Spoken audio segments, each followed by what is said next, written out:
Elon Musk flexes his muscles, and we're all for it. Tech billionaire made an offer to buy 100% of Twitter at $54.20 per share, a bid that's valued at about $43 billion in total. Musk said the deal is part of his plan to bring, quote, free speech around the globe. How refreshing. Some of us, not the libs. Friends, it's time for Hold the Line.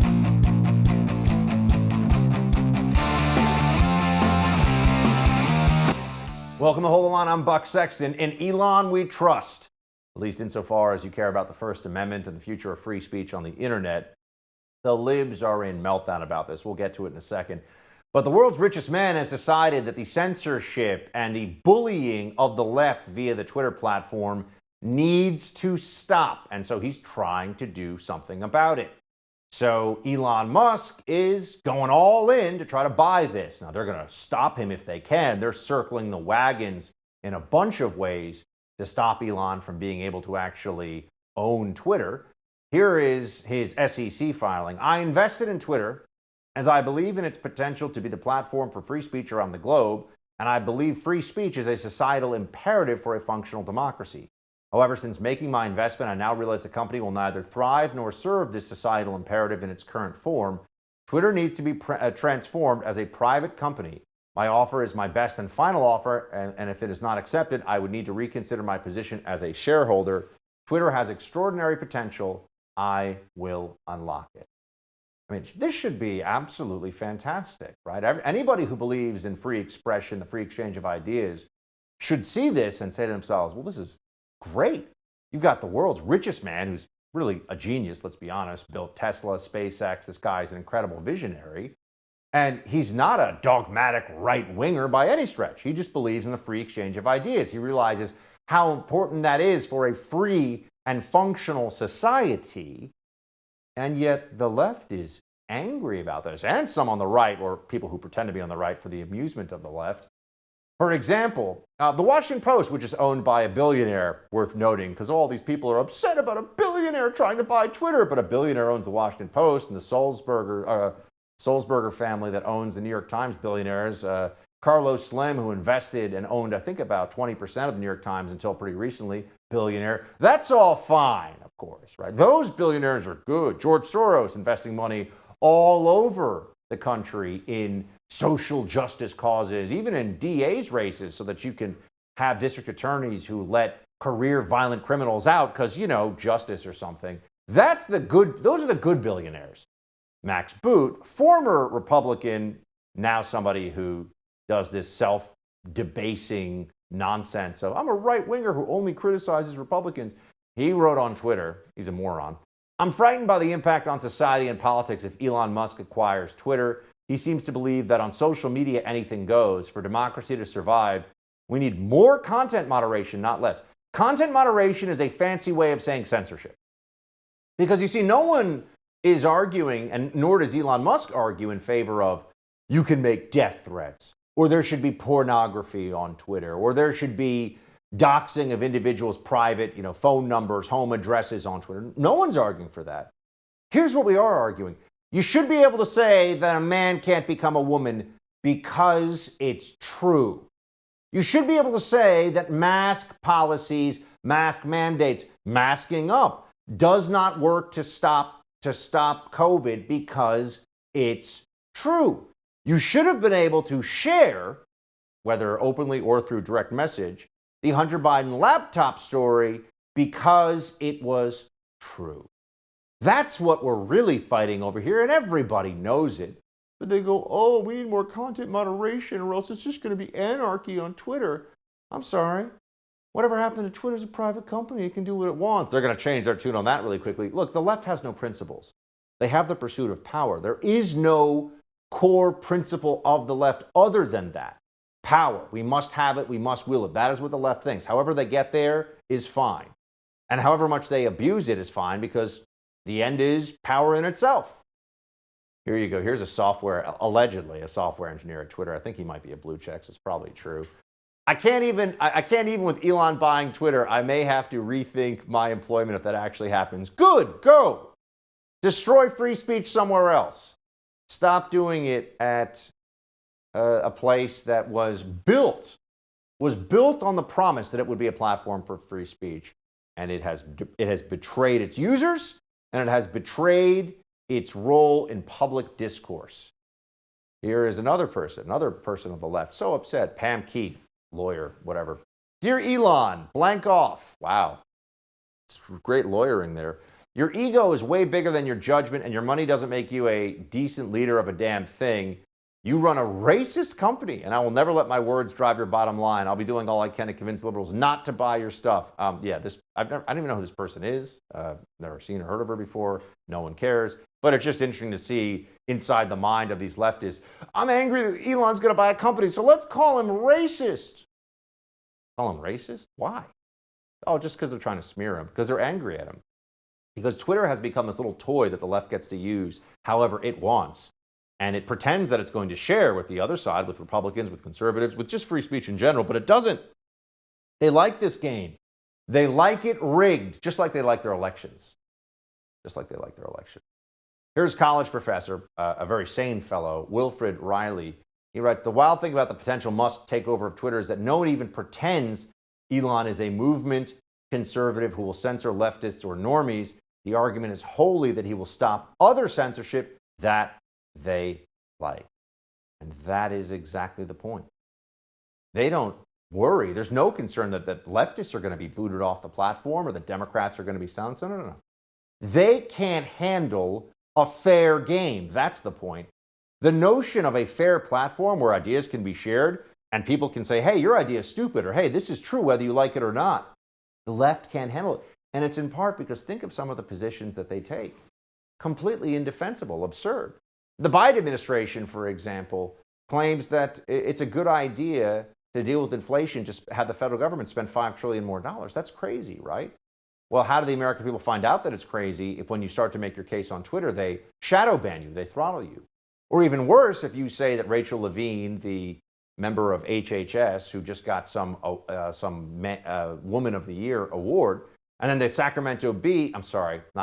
Babylon Bee made a joke about how Rachel Levine is in fact a man, and that can never change, and that biology will never be altered, and Twitter shuts down the Babylon Bee. I always do that. The Babylon Bee account. And you say to yourself, well, what's that all about? You see, the left can't deal with censorship. The left can't deal with an even playing field in the realm of ideas. So for them, this is a catastrophic loss. We just want fair, but they hate fair. Here's a college professor, just to give you a sense of how much the hysteria gets turned up here. Jeff Jarvis. I'm sure this guy triple masks alone outside because he takes the virus seriously. Today on Twitter feels like the last evening in a Berlin nightclub at the twilight of Weimar, Germany. Oh yeah, because people being able to actually share their thoughts on Twitter is, just like the rise of the Nazis.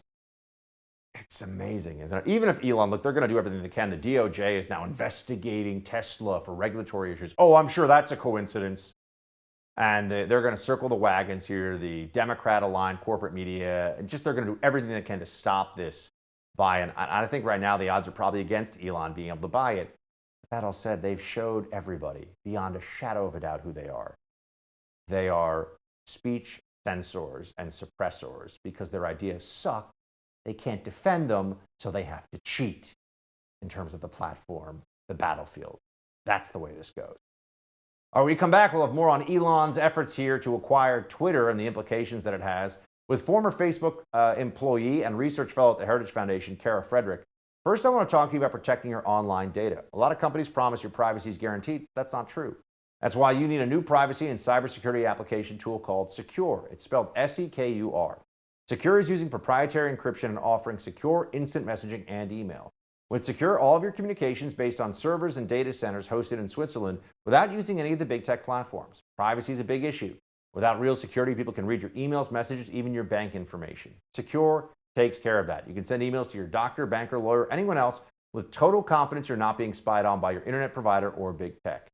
Costs only $5 for the messenger, only $10 for the messenger and email combination package.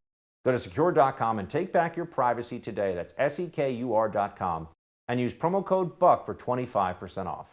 Former Facebook employee Kara Frederick joins to talk about social media platforms in a moment.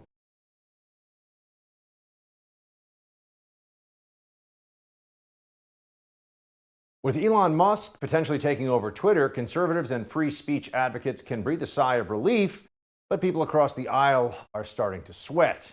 For years, Twitter has been a rigged game for the left, suppressing some ideas and accounts while elevating others. This has led to a chilling effect on free speech, of course. Our next guest has called out Twitter and other big tech platforms for violating free speech principles and agreed it's time for aggressive reforms to ensure these tech giants are held accountable. Heritage Technology Research Fellow and former Facebook employee Kara Frederick is with us now. Kara, thanks so much. Of course, thanks for having me. So first off, I mean, there's the big question as to whether or not this will go through. Twitter seems like it's circling the wagons to fight this buyout or purchase effort by Elon Musk. But just give folks a sense of what level of actual censorship, suppression, and maybe we could say algorithmic gamesmanship goes on at places like Twitter, Facebook, these massive platforms. Yeah, I think it's huge. And I think people can believe their lying eyes when they see what's being censored on Twitter ad nauseum.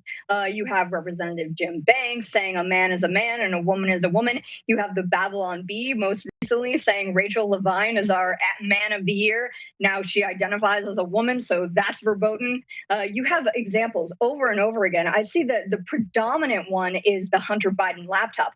Twitter was the one who led the way in this regard. They even broke the links to that New York Post story on Hunter Biden's laptop within the direct messages of Twitter users. So even if you wanted access to the story on Twitter, you couldn't get it. And then there's various studies out that basically say, hey, social media companies censor, say, sitting Republican Congress members at a rate of 53-1 to Democratic Congress members. So this suppression goes on, and it's not just at the algorithmic level. Clearly, the hate speech algorithms didn't necessarily take down the recent New York shooter because he was of a different political persuasion than the leftist narrative would have you propagate. So you can sort of see the studies, you can sort of see with your own eyes what's happening on a regular level, at the algorithmic level, and then the content moderators making these individual decisions themselves. Once some of that automation escalates to human review, it is pervasive across these platforms.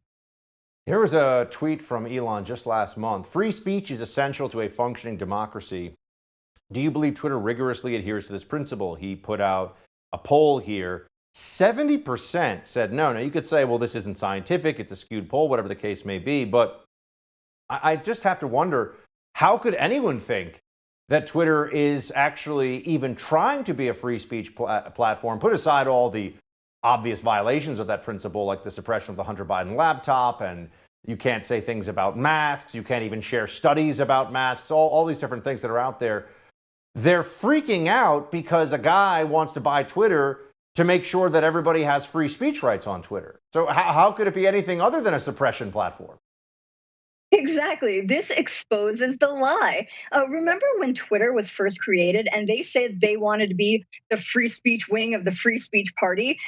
We clearly know that it's gone all downhill from there. The biggest problem, though, I think here is that the fact that we have to choose between billionaires, say Jeff Bezos in the Washington Post, Elon Musk, who believes that free speech is a societal imperative, but the fact that we have to choose between them, that's an admission of where we are when it comes to free speech in our society today. Because it's about who controls the discourse. Right now, I can tell you, it ain't the people. And are we a republic allowed to govern ourselves or not? Or are we going to keep subjecting ourselves to these bottlenecks that really cut into this culture of free speech, engender self-censorship, chill open discourse? I mean, this has political effects, but also cultural effects that hit at our very core of who we are, fundamentally our rights as American, the freedom to speak freely and the disposition to do so without material impacts. This means everything. And I think Elon, he recognizes this and he's trying to change it, but we shouldn't have to rely on a handful of billionaires to actually do that, or even just one in this case. I'm just wondering, how does the machinery of censorship and algorithmic games to put forward some ideas and individuals to elevate them, to suppress others, how does that stuff work? I mean, you worked at Facebook. Does Facebook essentially have a room full of people whose job it is to do that, and they just get to make choices and no one ever, there's no oversight? How does it work? They have a couple rooms full of people to do this, and it works in a few different ways. You have your automated component, so that's automate everything that you can. This is the actual AI that does the work of parsing through the data. They look for specific keywords. They code in and they change and they tweak and they refine the algorithms. They use internal tools to do this as well. So there's a machine level that goes into this as well. Sometimes you have that the machine flags some of these issues and they escalate it to a different queue, which is a human looking at it. So human review. So there's sort of a combination of both. There's a lot of boasting that their algorithms pick up some of what they're calling hate speech, what they program as hate speech and whatnot. But humans do, if this case could stand to be a public relations fire, then humans do tend to get their eyes on some of this content. Not in a lot of ways. Usually upwards of 90% of, say, genuine terrorist content is caught by machines first. But there's a combination of the two, and content moderators, a lot of, they have tens of thousands, at least at Facebook, who comb through some of this content with human eyes. And, they make decisions as well. Sometimes it's escalated to as high as the C-suite, and they make decisions as then too. But we almost will never know as well, especially as they tweak and create those internal tools to do this too. So effectively, it's a black box. We need more transparency if we're going to think about the impacts of these content moderation practices. They're very upset about the prospect of free speech over at CNN, Kara, which is fascinating because CNN is allegedly, I mean, it's not, but allegedly a journalism organization. Here's Brian Stelter over there talking about the Musk bid. Twitter's now in a very public fight with its biggest shareholder, who is also the richest man in the world, who, of course, is, invested in Tesla and so many other companies, and he wants to be invested more in Twitter. He says he wants to pay $54.20 a share to buy up the rest of Twitter that he doesn't have. Of course, 54.20, that's 420, that's a code for marijuana, which he very much enjoys. So is this all a troll or is this very real? Well, it's real enough that he filed with the SEC. It's real enough that he's saying this is my best and final offer. It's real enough that investors are now wondering what's going to happen if he pulls out and sells all the shares he already has. It's a huge problem for Twitter right now. Is it a huge problem for Twitter? The richest man in the world wants to pay above the market price by what, 20 or 30% roughly, making everybody who's a Twitter stockholder, making everybody at the company who owns stock in the company richer. He's the richest guy on the planet, and a company doesn't want him to buy them because he says he's going to do what they promised to do in the beginning of Twitter, which is free speech. Kara, something doesn't add up here. That is how far we've fallen. And you look at some of the editorials in the Washington Post, owned by Jeff Bezos, another one of the richest men in the entire world. Nobody from the left freaks out about that. I didn't hear their clamoring when he bought the Post whatsoever. So in my mind, the left has an entirely different conception of what free speech actually means in America. If the people that they like are saying things, that's okay. But if the people that they don't like are actually speaking, that's not allowed. I mean, there's nothing more obvious. I think this has exposed them for who they truly are and what they truly think. Kara, thanks for the expertise. Good to see you. Appreciate it, Buck.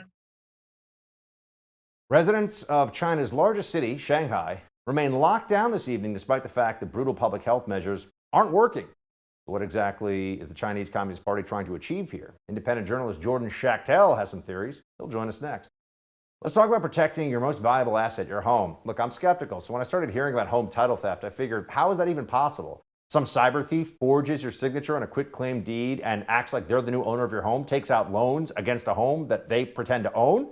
Yeah, that's actually how it goes. The FBI says this crime is growing rapidly. That's why you need Home Title Lock. Home Title Lock has earned my trust. They put a virtual barrier around your home's title, and the instant anyone's messing with it, they shut it down. Look, here's what you got to do. Go to HomeTitleLock.com and read the testimonials from FBI agents and government officials about how easy this crime is, how rampant this crime is. Number two, register your home address to see if you're already a victim and don't even know it. When you protect your home, tell them Buck Sexton sent you to get the listener discount. HomeTitleLock.com. Again, that's HomeTitleLock.com. Jordan Schachtel stops by in a moment.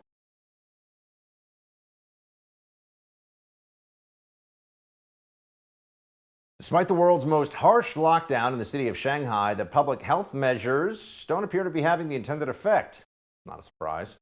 According to a report from Reuters, China's financial hub Shanghai reported over 27,000 coronavirus cases on Thursday, a new high. This comes a day after President Xi Jinping said the country must continue with its strict dynamic COVID clearance policy and pandemic control measures. So what have we learned from this? Lockdowns are an ineffective way to slow the spread of a virus and ultimately have unintended consequences, which is the same thing we've been learning for the past 2 years, of course. Joining me now to discuss is independent journalist Jordan Schachtel. You can follow him at Jordan Schachtel on Twitter. Jordan, what's going on? Hey, Buck, how you doing? Good to speak with you. I'm good, man. Good to see you. You know, you wrote on your Substack about the Shanghai lockdowns, writing that Chinese authorities became convinced that their Wuhan lockdown actually worked, and that an aggressive level of nationalistic superiority was the reason China justifies its position as the only country in the world to eliminate the virus through lockdowns. Now, looking at the record numbers of COVID cases in Shanghai, we know that's just not true. Was this just more Chinese propaganda they were trying to push at the time? I mean, Jordan, honest question, what the hell do they think they're doing in China? Like, we know that 2 weeks, people seem to have forgotten 2 weeks was all about hospital capacity in the beginning. We got to let our hospitals get enough masks and ventilators lined up. And then we were just going to go about our lives. Of course, then they kept extending other measures. What's the Shanghai plan here? That's the $1 million question, or in this economy, the billion or trillion or quadrillion dollar question is what is the motive behind the craziness going on in Shanghai? They're locking down, a hard lockdown, like bolting people into their houses and not allowing freedom of movement whatsoever. 30 million people trapped behind this new COVID mania society in Shanghai. And I wrote a piece at dossier.substack.com and kind of laid out what the potential motives could be behind this. So while some people might believe it's like this kind of nationalistic hubris that they can shut down a virus, which is like literally impossible, and lockdowns, have been tried in over 100 countries, failed in every single time they were tried. Some people think this might be some type of like info op to kind of hoax the West into locking down and just detonating their economies again. But I mean, the lockdowns are not going to work to stop the spread of a virus. So what is the end game here? We're seeing reports of starvation, horrific human rights atrocities. They have these like quarantine camps that are popping up throughout Shanghai, where people are being hauled off if they test positive and then have to stay there for an indefinite period of time. It's really a human rights tragedy on an unbelievable level, and that's the way I think it should be framed, instead of we're doing public health nonsense. That it's really just total depravity. The Chinese Communist Party has become, it might be completely unhinged. And they seem to have like their backs against the wall, thinking that they can do the impossible. So there's no, element of individual liberty that they'll ever really acknowledge. So they're just doubling, tripling, quadrupling down on the madness right now. At a recent news conference, we have Li Zhenlong, Deputy Director of Disease Control, National Health Commission in China, addressing the people of Shanghai, stating, in the city of Shanghai for 8 consecutive days, there have been over 10,000 new infected cases reported. The epidemic is in a period of rapid growth. Community transmission has not been effectively contained and spilled over into multiple provinces and cities. We are still faced with grim and complicated challenges in the fight against the epidemic. I mean, I think this is, first of all, it's horrific and it's scary, because I really do believe that people like Fauci see this and think, wow, China takes the virus seriously, instead of, wow, China's completely out of its mind. This is a human rights violation on a scale of tens of millions of people. What exactly, if this doesn't work, what do the Chinese think they're going to do next? I mean, they're literally not letting people leave their homes, millions and millions of them. This is what happens when you have a government that's grounded in this broken communist / corporatist oligarchic philosophy that they just don't care about people's rights. I mean, if you look at the history of communism, it's led to mass death and starvation and other horrible tragedies. And I hope that this isn't another incident on the scale of the population of Shanghai, where we're going to see something horrible happen. But according to these initial reports and these testimonies that we're seeing kind of leaking out of the Great Firewall in China for the internet, it seems that things are getting really bad. So China's going to have to make a decision they're going to have to either abandon this COVID zero fanaticism, or they're going to participate in a mass human atrocity. And it's very sad to see because, on a human level, there's been so many people in the United States in this woke corporate enterprise world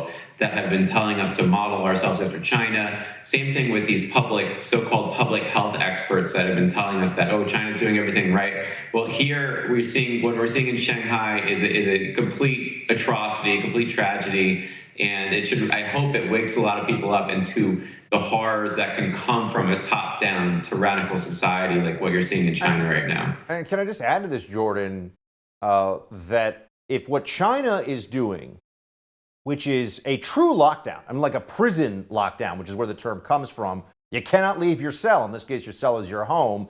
Any circumstances, buying food, nothing. You have to stay in your home for weeks on end.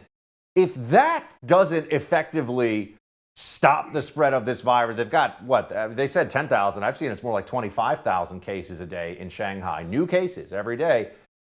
How could we ever think that what we did in America, which was, basically shut down restaurants for a little bit, but other people still go to work, but other people still gather in places, had any effect whatsoever on the spread of the virus? I mean, to me, it just shows if the China lockdown doesn't work, the American version was a complete joke.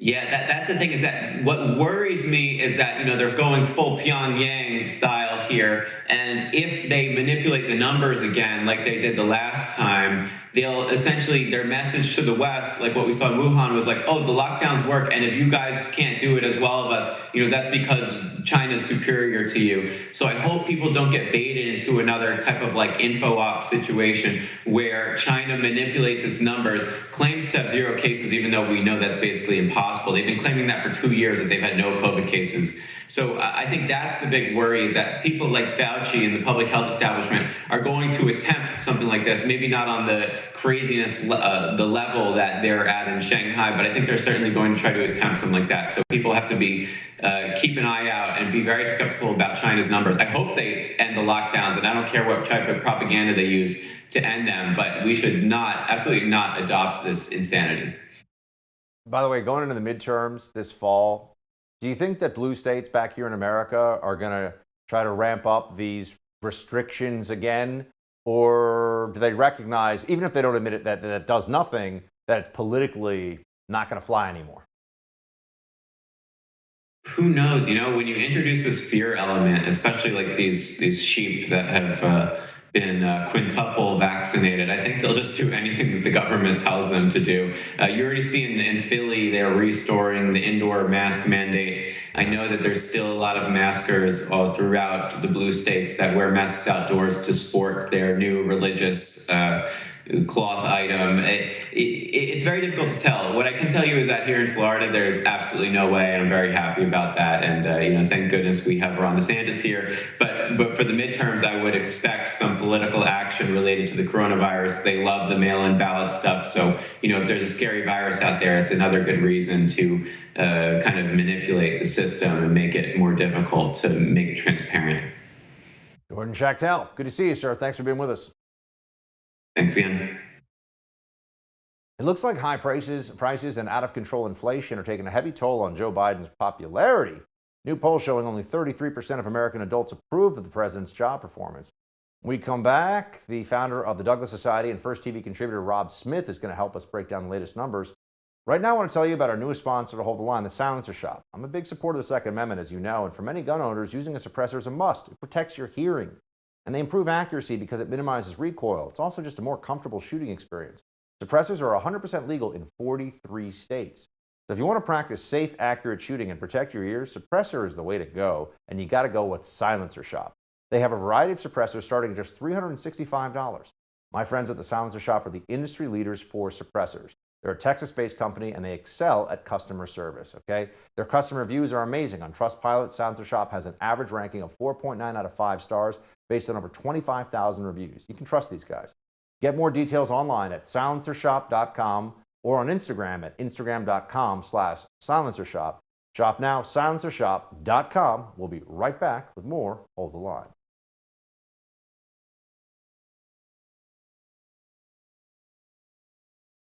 It looks like high inflation and the rising cost of goods is catching up to President Joe Biden. A new poll from Quinnipiac University shows that just 33% of U.S. adults approve of the way Joe Biden is handling his job, while 55% disapprove of his performance. The president's approval number is down 17 points from its high of 50% back in March of 2021. Despite the White House's best efforts, it looks like the American people have decided that the President of the United States is responsible for what's going on here with the economy and not actually Vladimir Putin. Joining me now to help break down some latest numbers and more is First TV contributor and founder of the Douglas Society, Mr. Rob Smith. Rob, what's up? Hey, Buck, how's it going? I wonder, so can I just tell you my theory? Sure. I feel like maybe Biden is bottoming out at the right time. I mean, I don't know how else to think about this. It's so bad right now by the numbers, by the polls, that it almost has to get a little better going into the fall. And so maybe there'll be the slightest bit of momentum in the other direction. Or do you think it could actually get worse? Because I talked to Clay about this today. He's like, no, I think it could get worse. No, look, I think it can get worse too. And, you know, by the right time bottoming out, it's certainly not the right time for Americans who've been suffering through this. It's been less than 18 months. That's the craziest thing when I really think about this.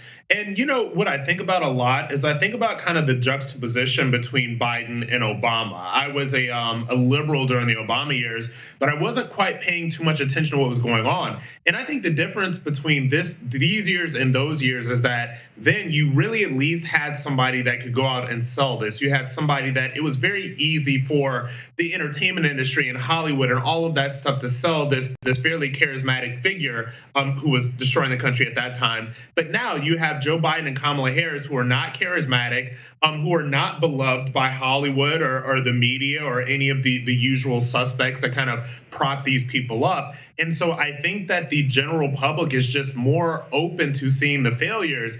And furthermore, the failures are just right in front of our faces at all time. Everybody can see inflation. I can see it. You can see it. We see it at the gas pump. We see it at the grocery stores. So we see all of these things.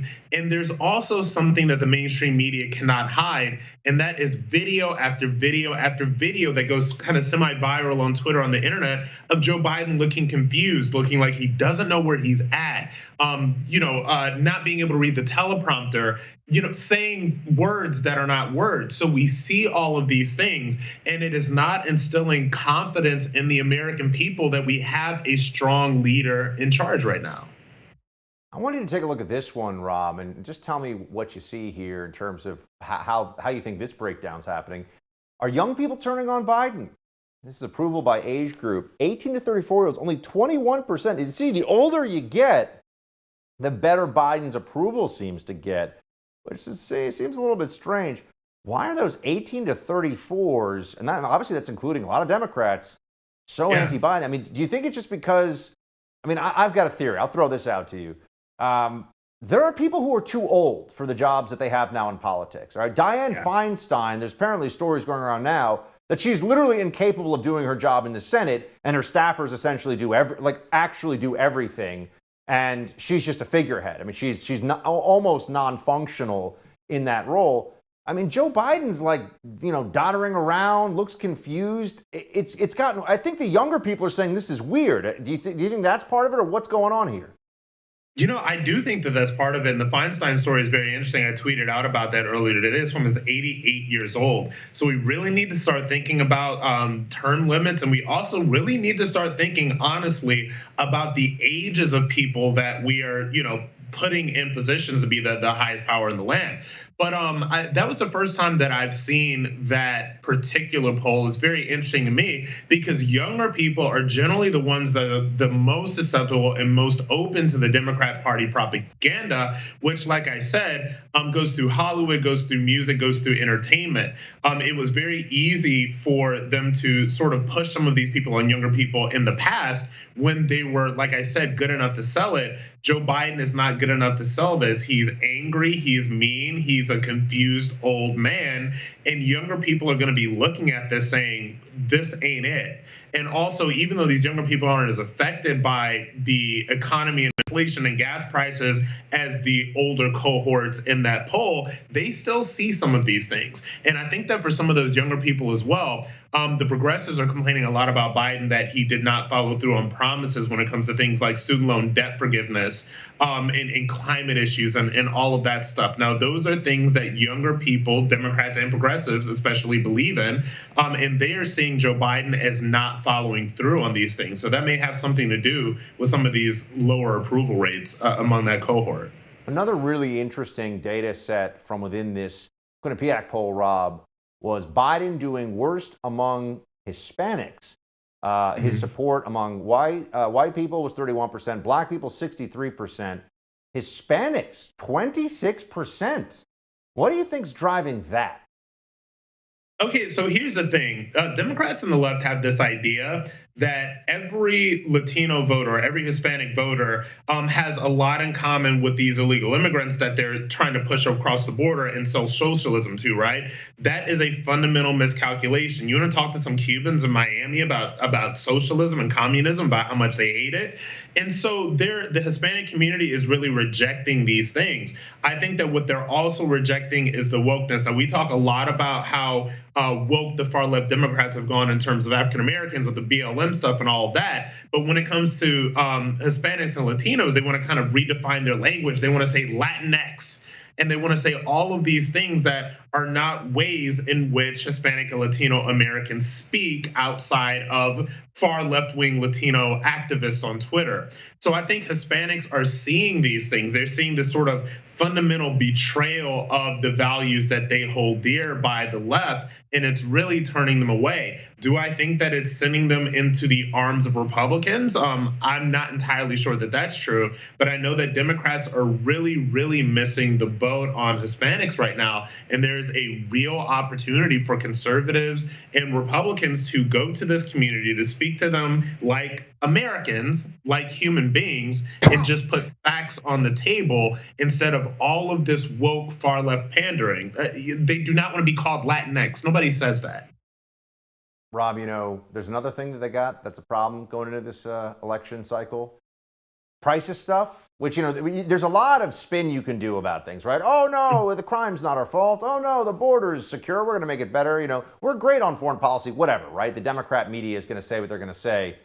But when it comes to things like gasoline price, the price of a used car, the price of homes, up 48% on gasoline, 35% used cars. And once you get into things like chicken, hamburger meat, milk, you know, staples that people in the American diet get at the grocery store, all much more expensive. Tough to spin that one, Rob. I mean, are you seeing the red wave coming here, buddy? Because I don't want to get excited too soon, but I feel like off in the distance, there's this red wave gathering.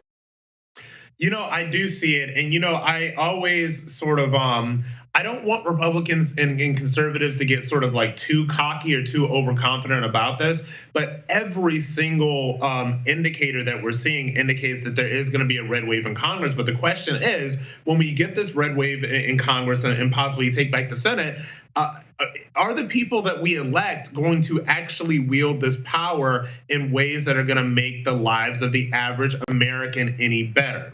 So that's the question. I hope we do take back the House and the Senate. But, you know, people like you and I and people that are out here, you know, commentators, et cetera, we really need to start holding our side's feet to the fire, because I am old enough to remember when we had the White House, the Senate, and Congress and did absolutely nothing but pass a tax cut. I remember that too. Good point, Rob. Rob, thanks so much. Good to see you. Thanks, Buck. All right, coming up, Joy Behar once again has demonstrated why The View is the dumbest show on television. We'll have that video for you coming up in quick hits. It's amazing. Stay with us.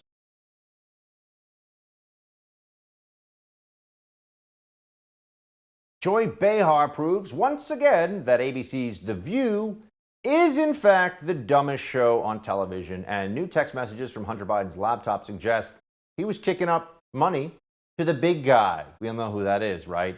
He kind of mutters and gets confused, wears aviator sunglasses a lot, kind of whispers for no reason.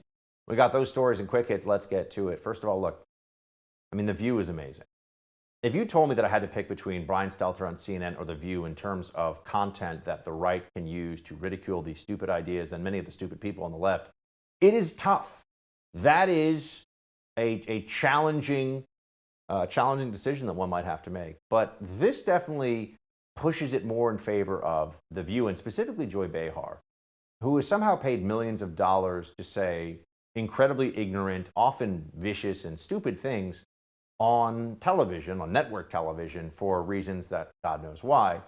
And here she is, just if you're wondering, does Joy Behar have a 5th or even 4th grade level civics education? The answer is no. Watch this. The Supreme Court is poised to pass a bill contradicting the New York City state laws. We have very strict gun laws here, and they would like it to be, apparently somebody has put this on their desk, that New York should be an open carry state and an open carry city.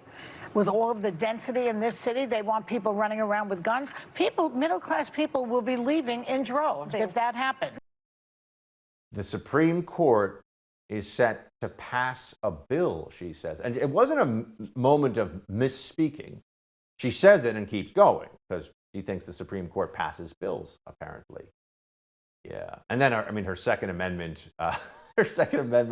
assessment is hilarious. So yeah, all the middle-class people will leave if law-abiding people can legally have firearms. The bad guys already have the guns, Joy. Hate to break the news to you. The bad guys have the guns. They're all over the place. There are lots of shootings in New York City. So good guys having guns does not equal more violence. It equals less violence, actually. Yeah. And then there's this, which should be a much bigger story, but of course the Democrat corporate media doesn't want to talk about it. New text messages show that Hunter Biden was kicking back 50% of some of his money here to his father, Joe Biden.